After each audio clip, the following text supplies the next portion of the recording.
René Guénon, symbole de la science sacrée. 7e partie, symbolisme axial et symbolisme du passage.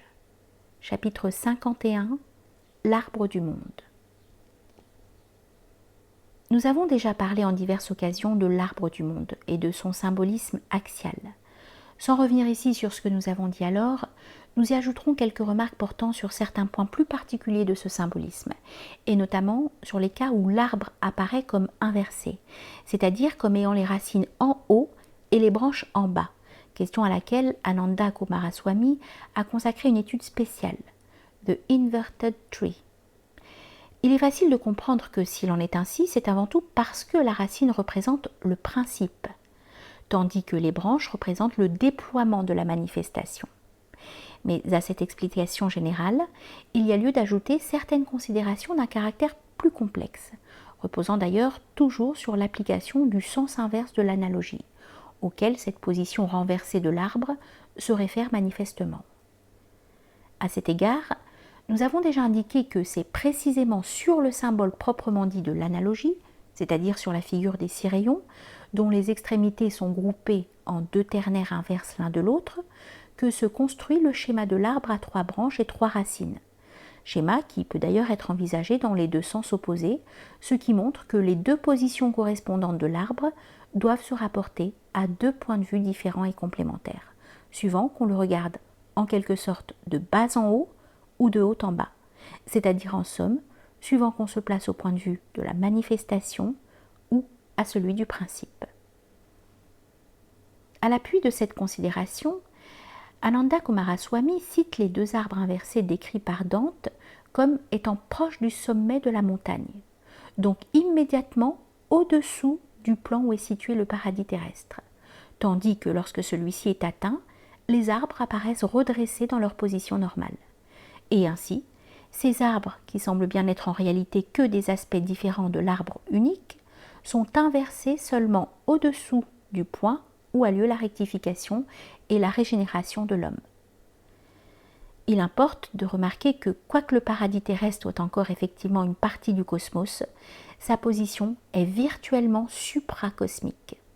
On pourrait dire qu'il représente le sommet de l'être contingent, de sorte que son plan s'identifie avec la surface des eaux.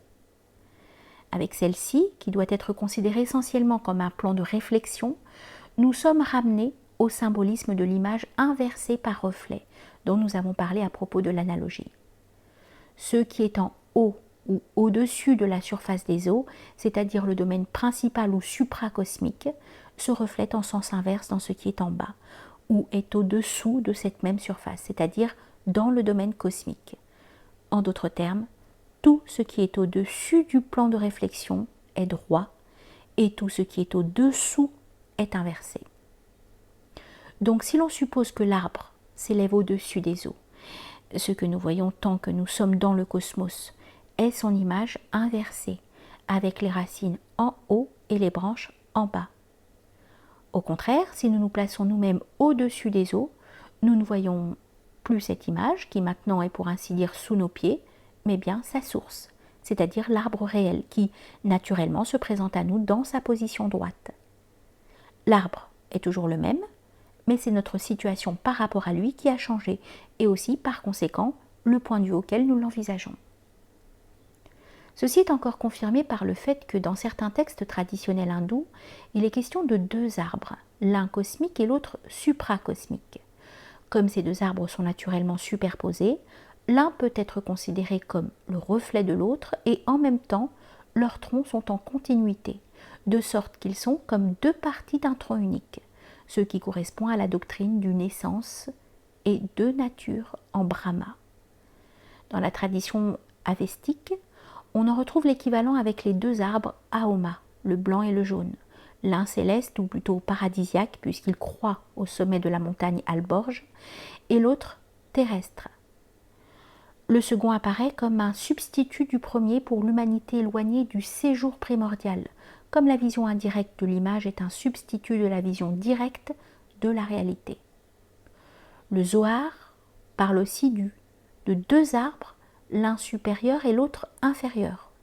Et dans quelques figurations, notamment sur un sceau assyrien, on distingue clairement deux arbres superposés. L'arbre inversé n'est pas seulement un symbole macrocosmique comme nous venons de le voir. Il est aussi parfois, et pour les mêmes raisons, un symbole microcosmique, c'est-à-dire un symbole de l'homme. Ainsi, Platon dit que l'homme est une plante céleste, ce qui signifie qu'il est comme un arbre inversé dont les racines tendent vers le ciel et les branches en bas vers la terre. À notre époque, les occultistes ont beaucoup abusé de ce symbolisme, qui n'est plus pour eux qu'une simple comparaison dont le sens profond leur échappe totalement, et qu'ils interprètent de la façon la plus grossièrement matérialisée, essayant de la justifier par des considérations anatomiques ou plutôt morphologiques d'une extraordinaire puérilité. C'est là un exemple, entre tant d'autres, de la déformation qu'ils font subir aux notions traditionnelles fragmentaires qu'ils ont cherchées, sans les comprendre, à incorporer à leur propre conception. Des deux termes sanscrits qui servent principalement à désigner l'arbre du monde, l'un, Nyagroda, donne lieu à une remarque intéressante sous le même rapport, car il signifie littéralement croissant vers le bas. Non pas seulement parce qu'une telle croissance est représentée en fait par celle de racines aériennes dans l'espèce d'arbre qui porte ce nom, mais aussi parce que quand il s'agit de l'arbre symbolique, celui-ci est lui-même considéré comme inversé. C'est donc à cette position de l'arbre que se réfère proprement le nom de Nyagroda, tandis que l'autre désignation, celle d'Ashvata, paraît être tout au moins à l'origine celle de l'arbre droit, bien que la distinction n'ait pas toujours été faite aussi nettement par la suite. Ce mot Ashvata est interprété comme signifiant la station du cheval, Ashvasta. Celui-ci, qui est ici le symbole d'Agni ou du soleil, ou de l'un et de l'autre tout à la fois, devant être considéré comme parvenu au terme de sa course et s'arrêtant quand l'axe du monde a été atteint. Nous rappellerons à ce propos que, dans diverses traditions, l'image du soleil est aussi liée à celle de l'arbre d'une autre façon, car il y est représenté comme le fruit de l'arbre du monde. Il quitte son arbre au début d'un cycle et vient s'y reposer à la fin, de sorte que, dans ce cas encore, l'arbre est effectivement la station du soleil. Pour ce qui est d'Agni, il y a encore quelque chose de plus.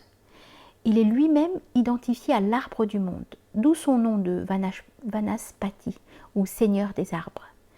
Et cette identification, qui confère à l'arbre axial une nature ignée, l'apparente visiblement au buisson ardent, qui d'ailleurs, en tant que lieu et support de manifestation de la divinité, doit être conçu aussi comme ayant une position centrale. Nous avons parlé précédemment de la colonne de feu ou de la colonne de fumée d'Agni, comme remplaçant, dans certains cas, l'arbre ou le pilier comme représentation axiale. La remarque qui vient d'être faite achève d'expliquer cette équivalence et de lui donner toute sa signification. Ananda Coomaraswamy cite à ce sujet un passage du Zohar, ou l'arbre de vie, qui est d'ailleurs décrit comme s'étendant d'en haut vers le bas, donc comme inversé, est représenté comme un arbre de lumière, ce qui s'accorde entièrement avec cette même identification.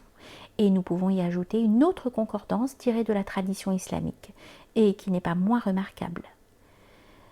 Dans la sourate An-Nur, la lumière, il est parlé d'un arbre béni, c'est-à-dire chargé d'influence spirituelle, qui n'est ni oriental ni occidental, ce qui définit nettement sa position comme centrale ou axiale. Et cet arbre est un olivier dont l'huile entretient la lumière d'une lampe. Cette lumière symbolise la lumière d'Allah, qui en réalité est Allah lui-même, car ainsi qu'il est dit au début du même verset, Allah est la lumière des cieux et de la terre. Il est évident que si l'arbre est ici un olivier, c'est à cause du pouvoir éclairant de l'huile qui en est tirée, donc de la nature ignée et lumineuse qui est en lui. C'est donc bien ici encore l'arbre de lumière dont il vient d'être question. D'autre part, dans l'un au moins des textes hindous qui décrivent l'arbre inversé, celui-ci est expressément identifié à Brahma. S'il l'est par ailleurs à Agni, il n'y a là aucune contradiction, car Agni, dans la tradition védique, n'est qu'un des noms et des aspects de Brahma. Dans le texte coranique, c'est Allah sous l'aspect de la lumière qui illumine tous les mondes. Il serait assurément difficile de pousser plus loin la similitude, et nous avons encore là un exemple des plus frappants de l'accord unanime de toutes les traditions.